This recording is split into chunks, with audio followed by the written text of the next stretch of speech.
오늘 우리에게 주신 하나님의 말씀 보도록 하겠습니다.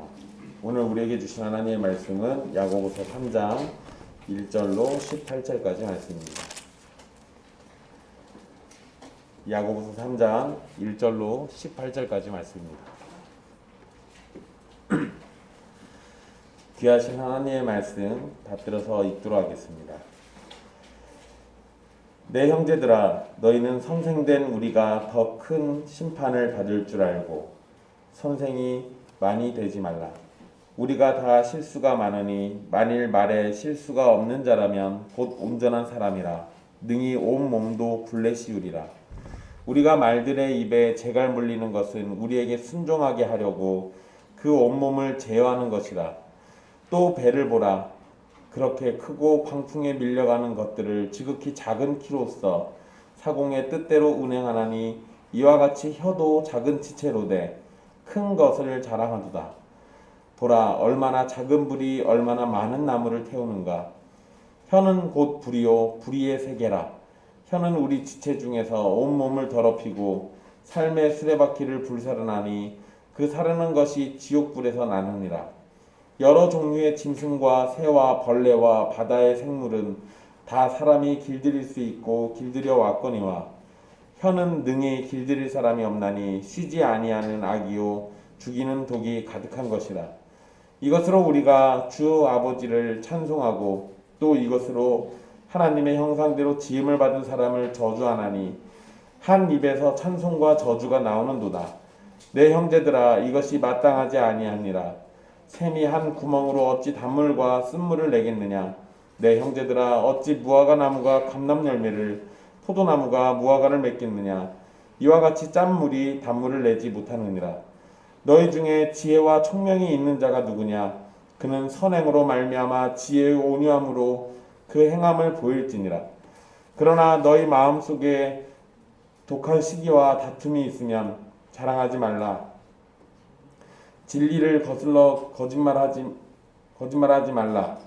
이러한 지혜는 위로부터 내려온 것이 아니요 땅 위의 것이요 정욕의 것이요 귀신의 것이니 시기와 다툼이 있는 곳에는 혼란과 모든 악한 일이 있음이라. 오직 위로부터 난 지혜는 첫째 성결하고 다음에 화평하고 관용하고 양순하며 긍휼과 선한 열매가 가득하고 편견과 거짓이 없나니 화평하게 하는 자들은 화평으로 심어 의의 열매를 거두느니라. 아멘. 이 말씀은 살아계신 하나님의 말씀입니다.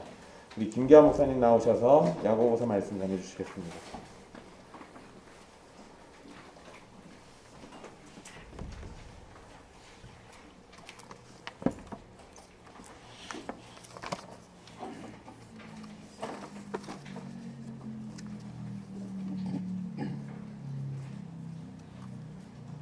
지난 2주 동안 우리는 야고보서 2장 말씀에서 두 가지 중요한 주제를 살펴보았습니다. 먼저는 차별에 대한 내용이었습니다. 2장 1절부터 13절까지, 그리고 그 다음으로는 14절부터 26절까지 이어지는 믿음에 관한 내용을 살폈습니다. 참된 믿음을 가진 사람은 차별을 하면 안 된다는 말씀이었습니다. 만약 믿음이 있다고 하면서도 회심의 표지와 참된 경건의 표지가 삶으로 나타나지 않는다면 그 믿음은 아무 생명이 없는 죽은 헛된 거짓된 믿음이라는 것입니다. 삶 속에서 나타나는 열매로 그 사람의 믿음의 진위가 증명되기 때문입니다. 믿음과 행함은 분리될 수 없습니다. 구원하는 참된 믿음은 하나님과 사람에게 유효하고 유익하지만 거짓 믿음은 하나님과 사람에게 무효하고 무익합니다. 그러므로 결론은 뭐였죠? 행함이 없는 믿음은 죽은 것이다. 오늘 우리는 3장 말씀을 살펴보려고 합니다. 3장 말씀도 2장 말씀처럼 크게 두 부분으로 나눌 수 있습니다. 먼저 1절부터 12절까지는 말에 대한 내용입니다. 그리고 13절부터 18절까지는 지혜에 대한 내용입니다. 사도 야고보는 이미 앞에서 말과 지혜의 중요성에 대해서 강조한 바 있습니다. 먼저 말에 대한 부분입니다. 하나님의 말씀은 속히 들어야 하지만 말하는 것과 성내는 것은 느리게 하며 재갈을 물리는 것처럼 혀를 통제하라고 말했습니다. 또한 말로써 다른 사람을 차별하고 판단하는 죄에 대해서 언급했고, 아무리 좋은 축복의 말이라도 행함이 없는 말은 공허하고 거짓되며 무익한 것이라는 것도 이미 말했습니다. 지혜에 대한 내용도 우리가 앞에서 살펴보았는데요. 1장 5절에서 야고보는 이렇게 권면합니다. 너희 중에 누구든지 지혜가 부족하거든 모든 사람에게 후히 주시고 꾸짖지 아니하시는 하나님께 구하라, 그리하면 주시리라고 했습니다. 여러 가지 시험과 믿음의 시련을 어떻게 이겨낼 수 있습니까? 하나님으로부터 받는 그 지혜를 통해서 우리가 그 시련을 이겨낼 수 있다고 했습니다. 지혜는 행함으로 증명이 되는 참된 믿음의 중요한 특징 중에 하나입니다. 이제 말에 대한 첫 번째 부분 1절부터 12절을 살펴보도록 하겠습니다. 이 단락에서는 통제되지 않는 혀가 얼마나 무서운지, 그리고 말로 짓는 죄가 가져오는 해로운 결과들이 무엇인지를 설명하고 있습니다. 1절 말씀을 같이 읽겠습니다. 내 형제들아, 너희는 선생된 우리가 더 큰 심판을 받을 줄 알고 선생이 많이 되지 말라. 아멘. 자, 내 형제들아 라는 표현이 나왔습니다. 반복되는 표현이죠. 오늘 본문에서도 2번이나 사용되었습니다. 그런데 아무 의미 없이 그냥 단락을 연결하기 위해서 상투적인 표현으로 한 말은 아닙니다. 이 말을 통해서 우리는 형제들아, 이 야고보 사도와 또 이 흩어진 성도, 편지를 받는 사람들의 관계를 생각해 볼 수 있습니다. 형제들이죠. 믿음의 형제들, 그리스도 안에서 형제들. 또한 이 사실을 통해서 우리는 하나님을 생각할 수 있습니다. 하나님과 우리와의 관계. 우리는 삼위 하나님으로부터 한 형제가 됩니다. 그리스도 안에서 성령을 통해서 한 분 아버지 아래서 우리는 한 형제들입니다. 사도 야고보는 흩어진 12지파, 즉 교회들에게 이 편지를 보냈습니다. 이 말씀은 단순한 교훈이나 격언이 아니라 구원받은 하나님의 백성인 성도들 공동체에게 주시는 말씀입니다. 그러므로 이 말씀을 우리는 구원받은 성도 한 개인으로 적용해야 하고 실천해야 합니다. 하지만 동시에 우리가 한 몸인 교회, 이 공동체적으로, 교회적으로 적용하고 실천해야 되는 것을 우리는 꼭 기억해야 합니다. 선생이란 말이 나왔습니다. 내 형제들아, 너희는 선생된 우리가 더 큰 심판을 받을 줄 알고 선생이 많이 되지 말라. 여기서 선생은 가르치는 자를 말합니다. 사도, 선지자, 목사, 교사 등 가르치는 직분이 있죠. 야고보는 가르치는 자인 선생을 통해서 말에 대한 이야기를 시작합니다. 가르치는 자는 초대교회에서 매우 중요한 직분이었습니다. 지금도 우리 교회 안에서 가장 중요한 직분 중에 하나입니다. 하지만 선생이 더 큰 심판을 받게 될 것이기 때문에 함부로 선생이 되면 안 된다고 지금 말하고 있습니다. 가르치는 직분은 아주 중요하고 영광스러운 일이지만 잘못된 동기나 명예 때문에, 즉 높은 자리에 앉고 싶어서, 높은 직분을 얻기 위해서, 명예를 얻기 위해서 가르치는 자가 되려고 하는 것에 대해서 지금 경고하고 있습니다. 2절 말씀 같이 읽어보겠습니다. 우리가 다 실수가 많으니 만일 말에 실수가 없는 자라면 곧 온전한 사람이라 능히 온몸도 굴레 씌우리라. 선생의 가장 중요한 사역은 뭐죠? 가르치는 일입니다. 사역의 특성상 교회에서 말을 가장 많이 해야 하고 하게 되는 사람입니다. 가르치는 자의 주요 사역 수단인 혀는 몸에서 가장 통제하기가 어려운 기관입니다. 그렇기 때문에 선생은 더 큰 위험에 노출되어 있는 것입니다. 그렇다고 해서 선생들이 더 악하다고 비난하는 것은 아닙니다. 이 선생의 예를 들어서, 이 말하는 특성이 있기 때문에 이 예를 들어서 지금 이 말의 문제를 이야기하는 것입니다. 우리가 다 실수가 많으니라고 했습니다. 누구도 이 말의 문제에서 자유로운 사람은 없습니다. 어른이든 아이든 우리 모두 이 말의 문제에서 자유로울 수 없습니다. 말을 통해서 범하는 실수와 죄들은 다른 사람에게 영향을 미치고 피해를 입힙니다. 말에 실수가 없는 사람은 온전한 사람입니다. 말에 고삐를 채우거나 재갈을 물려서 통제하듯이 온몸도 잘 제어할 수 있다는 말입니다. 여기서 온몸은 이중적인 의미를 지닙니다. 첫 번째는 일반적인 의미로 성도 개인을 의미합니다. 혀가 한 사람의 삶에 큰 영향을 미칩니다. 두 번째로는 이 몸을 교회로 볼 수도 있습니다. 1절과 연결시켜서 보면 2절에서 온몸을 교회로 이해할 수 있습니다. 1절에서는 교회에 가르치는 직분에 대해서 말씀했습니다. 교회 안에서 가르치는 자들이 가지는 영향력은 긍정적이든 부정적이든 매우 크다는 것을 우리는 잘 알고 있습니다. 말에 대한 이 문제는 한 몸으로 살아가는 교회 생활에 있어서 매우 중요합니다. 또한 우리 성도, 각 성도의 생활에 있어서 매우 중요합니다. 3절부터 5절까지에는 세 가지 비유로 혀를 설명하고 있는데요. 이 3절부터 5절까지 말씀을 같이 읽어보겠습니다. 우리가 말들의 입에 재갈 물리는 것은 우리에게 순종하게 하려고 그 온몸을 제어하는 것이라. 또 배를 보라. 그렇게 크고 광풍에 밀려가는 것들을 지극히 작은 키로서 사공의 뜻대로 운행하나니 이와 같이 혀도 작은 지체로되 큰 것을 자랑하도다. 보라, 얼마나 작은 불이 얼마나 많은 나무를 태우는가. 세 가지 비유가 나옵니다. 첫 번째 3절입니다. 자, 말의 입에 물리는 재갈에 대한 비유입니다.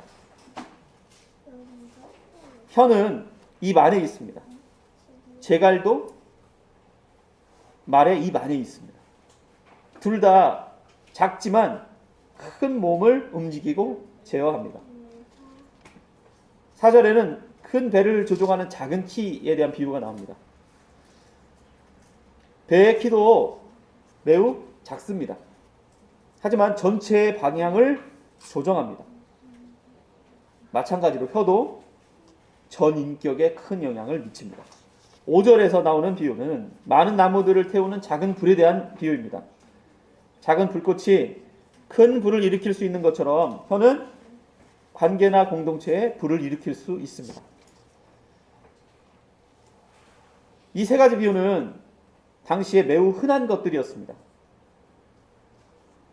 독자들에게 친숙하고 널리 알려진 표현들이라서 쉽게 이해할 수 있었습니다. 지금은 흔하지 않죠. 우리가 말을 타는 것도 아니고 배를 쉽게 타는 것도 아니죠. 만약에 야고보가 지금 이 편지를 쓴다면 아마 자동차 핸들로 비유할 수도 있을 것 같고, 또는 리모컨, 작지만 조정할 수 있는 리모컨을 비유로 들을 수도 있을 것 같습니다. 이 비유를 통해서 강조하는 것은 바로 작지만 큰 영향력을 미치는 이 혀의 힘, 말의 힘에 대한 것입니다. 6절에서는 혀의 특징에 대해서 계속 말하고 있습니다.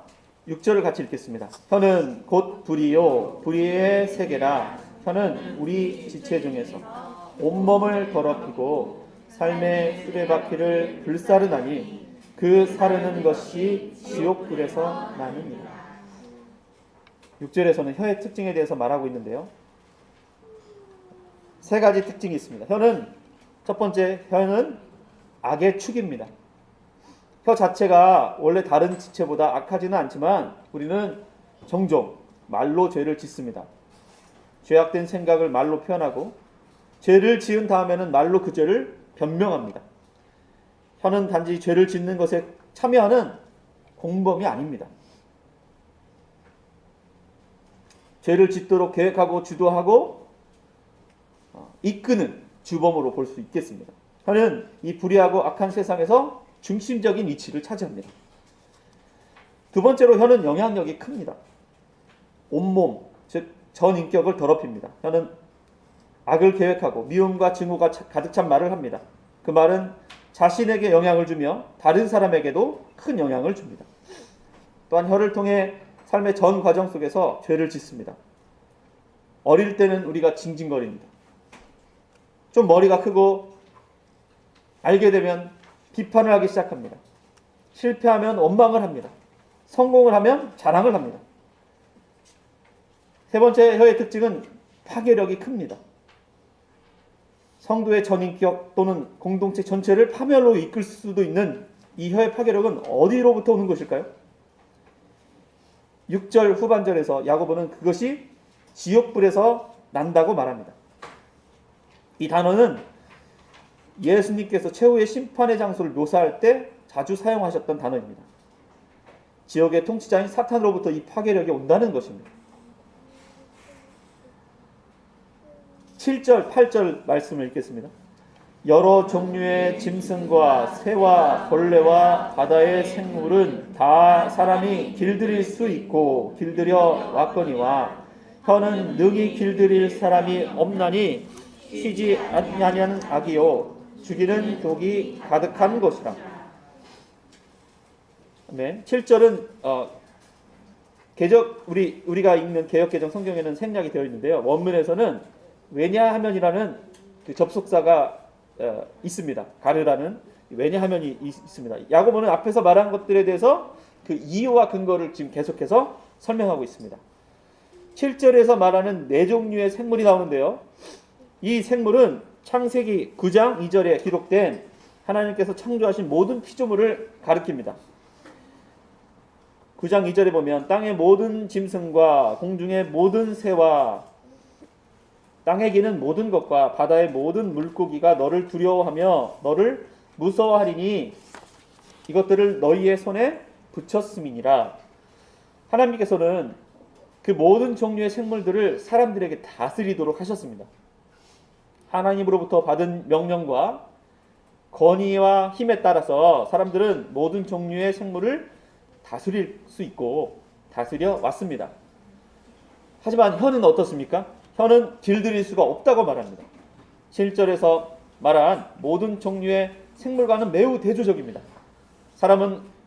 생물들은 길들이고 다스릴 수 있지만 어느 누구도 혀는 길들일 수 없다는 것입니다. 우리는 우리의 인간의 본성이 혀를 통제할 수 없고 혀가 쉬지 않고 죄를 짓고 혀에는 독이 가득하다는 사실을 인정해야 합니다. 자, 9절부터 12절까지 계속 혀의 위험성에 대해서 경고합니다. 이제 9절부터 12절까지는 혀에 대한 경고가 절정에 이릅니다. 같이 한번 읽겠습니다. 9절부터 12절까지 읽겠습니다. 이것으로 우리가 주 아버지를 찬송하고 또 이것으로 하나님의 형상대로 지음받은 사람을 저주하나니 한 입에서 찬송과 저주가 나오는도다. 형제, 이것이 마땅하지 아니한다. 샘이 한 구멍으로 어찌 단물과 쓴 물을 내겠느냐. 내 형제들아, 어찌 무화과 나무가 감람 열매를, 포도나무가 무화과를 맺겠느냐. 이와 같이 짠물이 단물을 내지. 혀에 대한 경고, 클라이막스 부분입니다. 여기서 야고보는 혀의 이중성의 문제를 지적합니다. 이중성은 앞에서도 이미 다루었던 문제입니다. 세상에 대한 동경과 하나님에 대한 마음으로 이 두 마음으로 나누어진 마음, 그리고 그로 인해서 부자와 부한자나 가난한 자를 차별하는 태도, 가식적이며 위선적인 태도로 겉으로는 축복의 말을 하지만 속으로는 전혀 돕지 않는, 도울 마음이 없는 모순되고 거짓된 믿음에 대해서 경고했습니다. 존 버년의 철로역정이라는 책에 보면 수다정이라는 사람이 나옵니다. 그 사람은 밖에서는 거룩한 사람인 것처럼 보입니다. 하지만 집에서는 어떻습니까? 마귀와도 같습니다. 이와 같이 두 마음을 품은 사람의 말은 진실하지 않습니다. 모순적이며 위선적입니다. 주일 예배를 드릴 때 주님의 이름을 부르며 찬송을 올려드립니다. 얼마나 거룩하고 아름다운 입술입니까?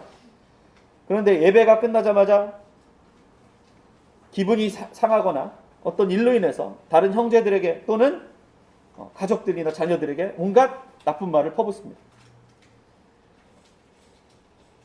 그런데 그 사람들은 하나님의 형상대로 지음을 받은 존재들입니다. 그러므로 사람을 저주하는 것은 그 사람을 만드신 하나님을 저주하는 것과 같습니다. 하나님을 찬송하는 그 입으로, 찬송한 입으로 하나님의 형상대로 지음받은 사람을 저주하는 것은 정말 모순적이며 불합리한 태도입니다.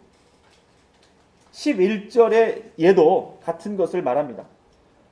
한 샘에서 단물과 쓴물이 나올 수 없습니다. 여기에서 단물은 무슨 물일까요? 설탕물일까요? 쓴물? 네. 단물은 마실 수 있는 그 담수를 말합니다. 깨끗한 물을 말합니다. 식수로 사용할 수 있는 물이죠. 반면 쓴물은 식수로 사용할 수 없는 소금물입니다. 염수입니다. 팔레스타인처럼 건조한 땅에서 샘은 매우 중요합니다. 샘을 중심으로 마을이 형성됩니다. 그런데 그 샘에서 하루는 단물이 나오고 하루는 쓴물이 나오고 그런 법은 있을 수 없습니다. 12절에 이어지는 나무와 열매의 비유도 요점은 같습니다. 무화과 나무가 그 감람 열매, 올리브 열매를 맺을 수 없고 포도나무에서 무화과가 맺힐 수 없는 것처럼 참되고 순결한 마음에서 거짓되고 불결한 말이 나올 수 없다는 것입니다. 그런데 이 말의 문제, 혀의 문제는요, 결국 마음의 문제입니다. 왜 그렇습니까? 사람은 마음에 가득한 것을 말로 표현하기 때문에 그렇습니다. 예수님께서는 이렇게 말씀하셨습니다. 마태복음 15장 18절입니다. 입에서 나오는 것들은 마음에서 나오나니 이것들이야말로 사람을 더럽게 하느니라. 마음에서 나오는 것이 무엇입니까? 그것은 악한 생각과 살인과 간음과 음란과 도둑질과 거짓 증언과 비방입니다. 온갖 더러운 죄들이 마음에서부터 나오는 것입니다. 그러므로 이 혀의 문제는 결국은 마음을 새롭게 함으로 해결받아야 됩니다. 오직 마음을 새롭게 함으로 변화를 받아 하나님의 선하시고 기뻐하시고 온전하신 뜻이 무엇인지를 우리는 분별해야 하는 것입니다. 이것이 하나님께서 기뻐하시는 거룩한 산 제물로 우리의 삶을 드리는 것입니다. 하나님께서 기쁘게 받으시는 영적 예배입니다. 그런데 여기서 누군가 이렇게 질문할 수 있을 것 같습니다. 목사님, 저도 그건 알겠습니다. 마음이 변화하면 말도 변할 수 있다는 거잖아요. 저도 그렇게 되고 싶습니다. 노력도 하고 있어요. 하지만 너무 힘들어요. 도대체 어떻게 마음을 새롭게 함으로 변화를 받을 수 있습니까? 13절에서 18절까지 이어지는 말씀에서 그 해결책을 제시하고 있습니다. 그 해결책은 바로 지혜입니다. 그 지혜는 위로부터 난 지혜입니다. 그 지혜를 구하는 것, 그 지혜를 추구하는 것이 바로 이 말의 문제를 해결하는, 이 마음의 문제, 이 죄의 문제를 해결하는 것입니다. 1장 5절에서도 여러 가지 시험과 시련을 당할 때 하나님께 지혜를 구하라. 그러면 그 하나님께서 지혜를 주시겠다. 후히 주신다. 굳이 주지 않으신다라고 말씀하셨습니다. 13절 말씀을 같이 읽겠습니다. 너희 중에 지혜와 총명이 있는 자가 누구냐? 그는 선행으로 말미암아 지혜의 온유함으로 그 행함을 보이지. 아멘. 너희 중에 지혜와 총명이 있는 자가 누구냐? 이 단락을 시작하는 이 질문은 매우 도전적입니다. 자신을 지혜와 총명이 있다고 생각하는 사람은 선한 행실로 자기의 지혜가 참된 것임을 증명해야 한다는 뜻입니다. 이어지는 지혜의 온유함이라는 표현은 매우 인상적입니다. 우리가 살아가는 시대에서 이 온유함은 비굴함이나 아부의 특징으로 여깁니다. 또한 당시 헬라 문화에서도 온유함은 미덕이 아니라 비굴하고 비열한 태도로 여겨졌습니다. 하지만 예수님은 뭐라고 하셨죠? 온유한 자는 복이 있다고 말씀하셨습니다. 마태복음 5장 5절에 이렇게 기록하고 있습니다. 온유한 자는 복이 있나니 그들이 땅을 기업으로 받을 것이며. 예수님께서 바로 온유하고 겸손한 분이시라는 사실을 우리는 기억해야 합니다.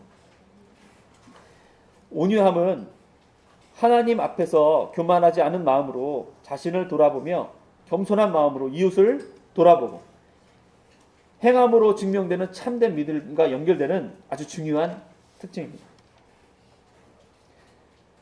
14절부터 16절 그리고 17절부터 18절은 땅의 지혜와 하늘의 지혜, 위로부터 오는 참된 지혜를 비교합니다. 먼저 14절부터 16절까지 말씀을 읽어보겠습니다. 그러나 너희 마음속에 독한 시기와 다툼이 있으면 자랑하지 말라. 진리를 거슬러 거짓말하지 말라. 이러한 지혜는 위로부터 내려온 것이 아니요 땅 위의 것이요 정욕의 것이요 귀신의 것이니 시기와 다툼이 있는 곳에는 혼란과 모든 악한 일이 있습니다. 14절부터 16절에 이제 땅의 지혜에 대해서 말합니다. 이 지혜는 어떤 특징이 있습니까? 독한 시기와 다툼이 있습니다. 세상에서 성공하고 높은 지위와 명예를 얻기 원하는 그런 지혜입니다. 다른 사람은 어떻게 되든 상관없고 나만 잘 되면 된다는 이기적이며 세속적이며 마귀적인 지혜입니다. 이러한 지혜는 세상 지혜죠. 진리를 대적합니다. 교만한 마음과 질투하는 마음으로 자랑을 하며 거짓말을 합니다. 이 지혜의 출처는 어디입니까? 위로부터 오지 않았습니다. 땅에 속한 욕심과 죄, 사망으로부터 온 것입니다. 그래서 이 지혜가 있는 곳에는 시기와 다툼이 있고 그 결과 환난과 무질서, 혼동, 혼란이 일어납니다. 다양한 죄악들이 발생하게 됩니다. 교회가 언제 이런 혼란에 빠집니까? 우리가 교회의 덕을 세우기보다 우리의 욕심을 채우려고 할 때 성도들이 서로 질투하고 당을 짓거나 나누어질 때 이런 큰 혼란과 악한 것들이 일어나는 것을 우리는 기억해야 합니다. 두 번째로 위로부터 오는 참된 지혜, 이 하늘의 지혜죠. 어떤 특징이 있는지 살펴보겠습니다. 17절, 18절 말씀입니다.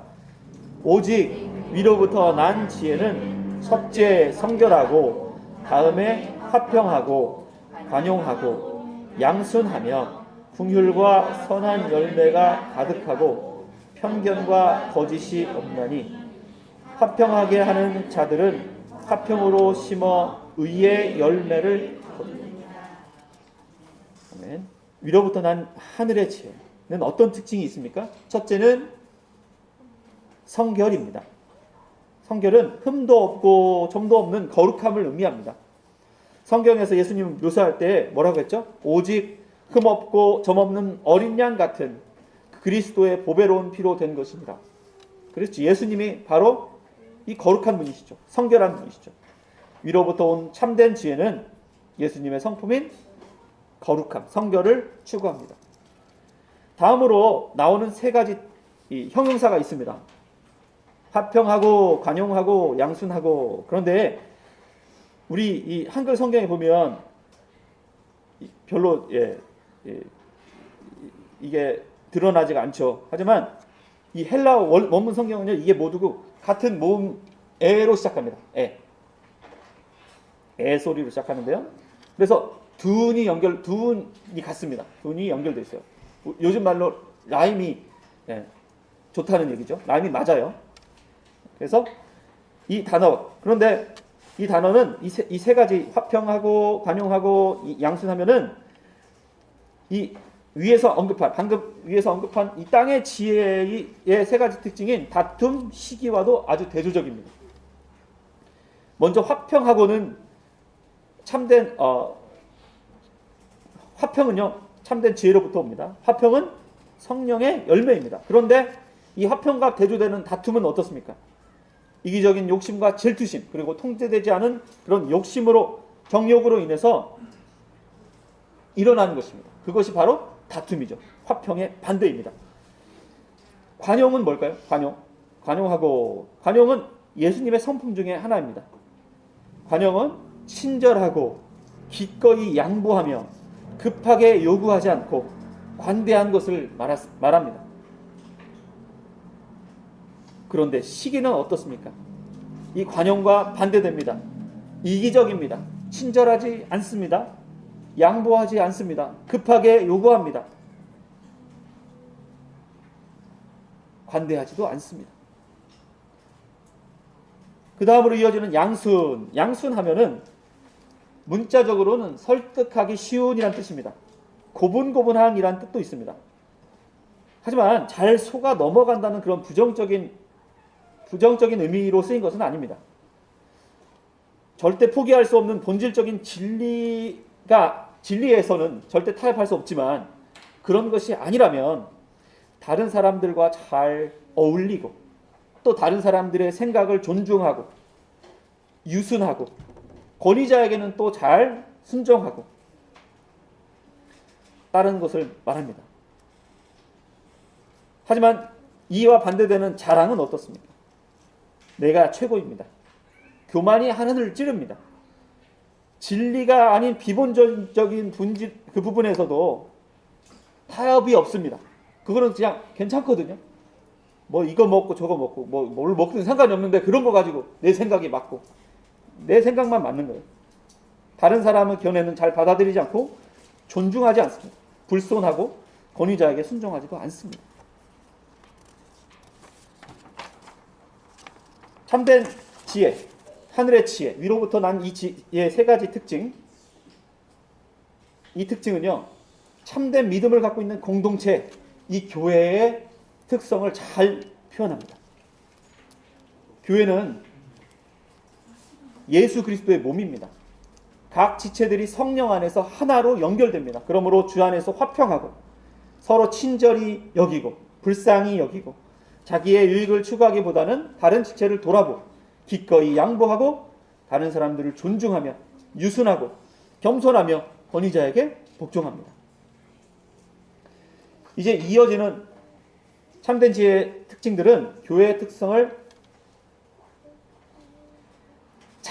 방금 묘사했던 화평하고 관용하며 양순하며 이 세 가지의 이 미덕들로 인해서 발생되는 결과물입니다. 위로부터 오는 참된 지혜는 긍휼과 선한 열매가 가득합니다. 모든 사람들을 차별하지 않고 공평하게 대하며 허세나 가식 없이 진실하게 대합니다. 이렇게 삶 속에서 맺히는 열매들은 이 지혜가 오직 위로부터 온 것을 증명합니다. 마지막 18절에서 화평하게 하는 자들은 화평으로 심어라고 하며 화평을 강조합니다. 위에서도 말했듯이 참된 지혜는 하나된 이 교회의 특징을 잘 나타냅니다. 위로부터 난 지혜는 나누어지는 것이 아니라 하나가 되고 화평을 이루는 이 공동체적 유익을 추구하는 지혜입니다. 화평하게 하는 자들은 복이 있는 사람입니다. 하나님의 아들이라 일컬음을 받을 것입니다. 하나님께서 약속하신 상을 기대할 수 있습니다. 곧 성결과 화평과 양순과 긍휼과 선한 열매, 즉 의의 열매들이 삶 속에서 맺히게 되는 것입니다. 또한 이 공동체 안에 그런 열매들이 맺히게 되는 것입니다. 말씀을 정리하며 우리 삶 속에 좀 적용하고 이렇게 결론을 짓도록 하겠습니다. 우리가 앞에서 살펴본 것처럼 이 야고보가 이 혀에 대해서, 말에 대해서 그 입장은 매우 비관적입니다. 부정적입니다. 매우 절망적이었습니다. 사실 원래는 12절까지만 오늘 하려고 했는데 끊으면 안 되는 이유가 뭐였냐면 너무 일주일 동안 이 말 때문에 소망이 없을 것 같아요. 해결책이 제시가 안 돼요. 물론 이 해결책은 4장에 가서 좀 더 구체적으로 그 답이 나와요. 하지만 이 참된 지혜를 구하는 것 연결이 되니까 같이 이 말씀을 좀 길지만 이렇게 준비를 했는데, 끝난 겁니까? 끝난 게 아니죠. 야고보의 의도는 무엇이었죠? 너는 할 수 없어. 어차피 끝난 거야. 아무리 노력해도 할 수 없어. 그 잘난 내 혀 때문에 넌 망할 거야. 정말 그런 것입니까? 이것을 고발하고 있으면서도 그래도 말을 우리는 통제해야 된다고 지금 역설적으로 설명하고 있는 거잖아요. 결국 13절에서 우리는 13절부터 18절까지 그렇지 않다는 것을 보았습니다. 성경은 그렇게 말하지 않습니다. 우리는 우리 자신을 바라보면 절망만 있습니다. 하지만 하나님을 바라보면 소망이 있습니다. 절망도 해야 됩니다. 직면을 해야 되거든요. 우리의 문제를 알아야 됩니다. 그냥 말씀 듣고 끝나면 안 됩니다. 그 안에서 철저하게 우리가 무엇이 문제인지를 우리는 알고 깨닫고 회개해야 됩니다. 하지만 하나님께 나아가야 됩니다. 그래야 하나님을 바라볼 때 소망이 있기 때문이죠. 우리의 혀는 하나님의 도움으로, 하나님의 은혜로, 진리의 말씀으로 통제될 수 있습니다. 하나님께서 하나님의 백성을 진리의 말씀으로 낳으셨습니다. 그러므로 우리는 이미 앞에서 살펴본 바와 같이 우리에게 마음에 심겨진 그 말씀, 심어진 그 말씀을 온유함으로 받아야 합니다. 그 말씀을 속히 들어야 하고 그 말씀을 잘 들어야 합니다. 이제 그 말씀을 잘 들었다면 듣기만 하지 말고 삶 속에서 행함으로 살아내야 합니다. 실천해야 합니다.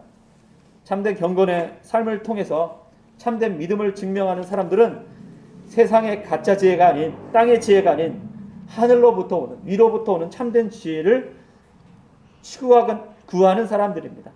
참된 지혜를 가진 사람들은 그 지혜를 통해서 온전한 사람으로 변화하게 됩니다. 그런데 우리 자신은 이 참된 지혜를 우리 스스로 구하거나 선택하지 않습니다. 그래서 하나님께서는 우리 자신에게만 그 일을 맡겨두지 않으십니다.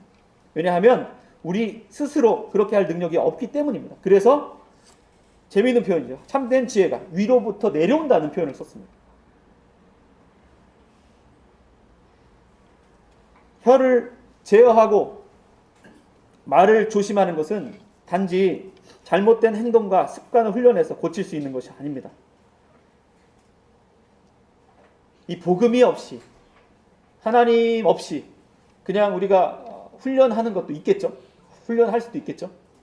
좋은 말을 하고 긍정적인 말을 하고 어느 정도 효과가 될 수 있습니다. 효과도 있을 수 있고 그렇게 말할 수도 있어요. 그런데 성경이 말하는 건 그것이 아닙니다. 근본적인 변화는 우리의 마음의 변화로부터 시작됩니다.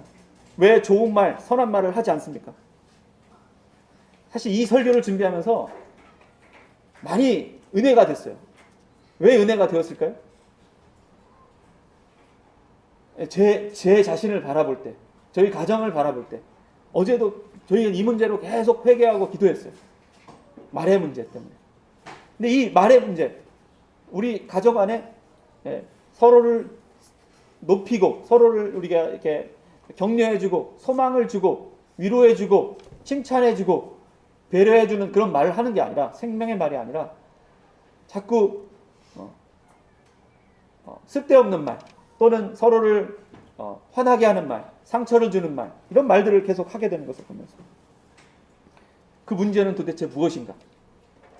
결국 마음의 문제입니다. 우리 안에 사랑이 없기 때문에 사랑의 말을 하지 못하는 것입니다. 우리 안에 생명이 없다면 생명의 말이 나오지 않습니다. 그러므로 우리는 마음을 새롭게 함으로 변화를 받아야 합니다. 그래서 우리는 참된 지혜가 필요합니다. 그래서 우리에겐 예수 그리스도가 필요한 겁니다. 참된 지혜의 결정체이신 예수 그리스도로부터 오는 그 참된 지혜가 필요합니다. 우리 모두에게, 또 우리 자녀들에게, 우리 모든 사랑하는 가족들에게, 형제들에게 위로부터 오는 이 참된 지혜가 넘치기를 정말 간절히 소원합니다. 그리고 참된 지혜는 공동체적인 특징도 있다는 것을 우리는 기억해야 합니다. 교회와 가정 안에서 참된 지혜를 통해서 성결과 화평과 양순과 긍휼과 선한 열매가 풍성하게 맺히기를 원합니다. 우리의 삶 속에서 만약 우리의 혀가 덕이 되고 은혜가 되는 소망을 주는 생명의 말, 진리의 말을 하게 된다면 우리는 어떻게 해야 될까요? 우리의 태도. 이거 봐. 나 오늘 말씀 듣고 나 변화됐어. 우쭐대며 자랑할 것이 아닙니다. 왜 그렇습니까? 그것이 나로부터 아닌 것을 우리는 기억하며 생명의 근원이신 삼위 하나님으로부터 나온 것임을 인정하며 우리는 겸손하게 고백하며 감사해야 할 것입니다. 또한 우리가 만일 상처를 주는 말, 불평하는 말, 헛되고 무익한 말, 그런 말들을 한다면 어떻게 해야 될까요? 그 죄를 슬퍼하며 하나님께 회개해야 됩니다. 또한 말은 나 혼자 짓는 게 아니잖아요. 생각이 아니기 때문에 다른 사람에게 분명 영향을 주거든요. 그 말을 듣는 사람에게 우리는 그 사람에게 가서 진심으로 용서를 구해야 합니다.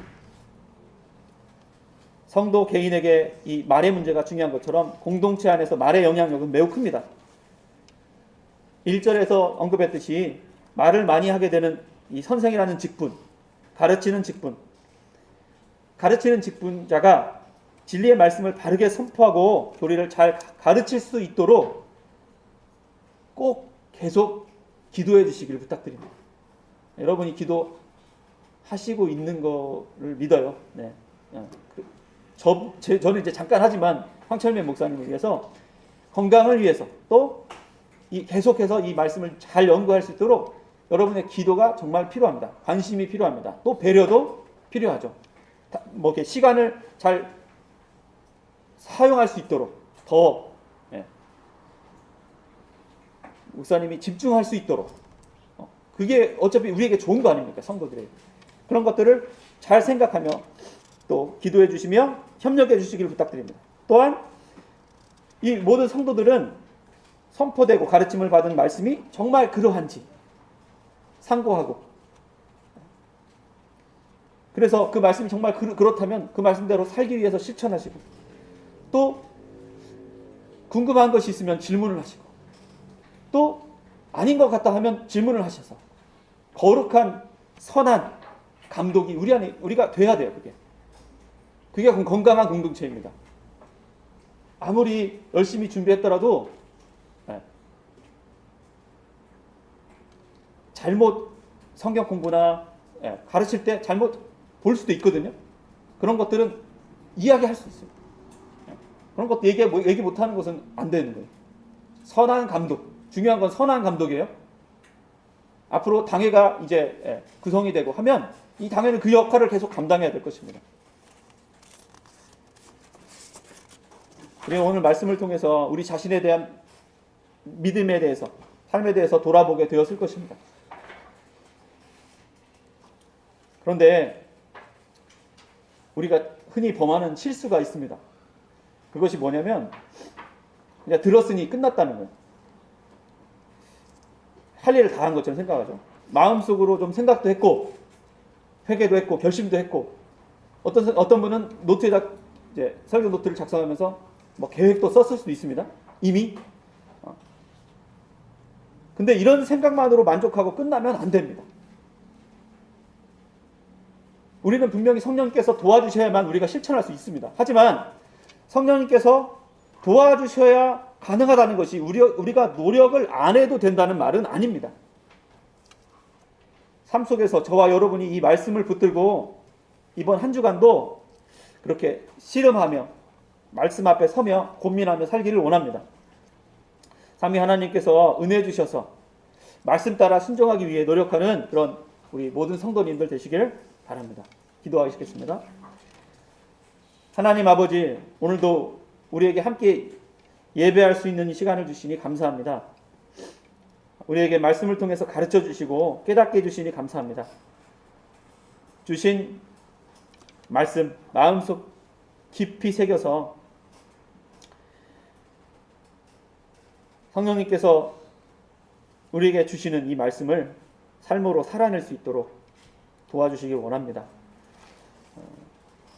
우리 구주 예수 그리스도께서 가르쳐 주시고 본으로 보여주신 참된 지혜의 말씀들을 우리 삶 속에서 생각나게 해주시기를 원합니다. 오직 마음을 새롭게 함으로 변화를 받아 우리 삶 속에 성령의 열매가 풍성히 맺히기를 원합니다.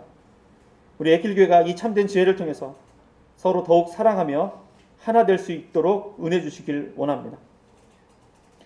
우리 가정과 가정해 주신 언약 자손들에게 이 참된 지혜를 통해 헛된 말이 아닌 진리의 말씀을 전하며 그 말씀을 가르치며 또 그 말씀을 살아 본이 되는 삶을 살 수 있도록 은혜 주시길 원합니다. 참된 지혜의 근원이신 우리 주 예수 그리스도 이름으로 기도합니다. 아멘. 강복 선언하겠습니다. 주 예수 그리스도의 은혜와 하나님의 사랑과 성령의 사귐이 여러분 모두와 함께 하기를 빕니다. 아멘.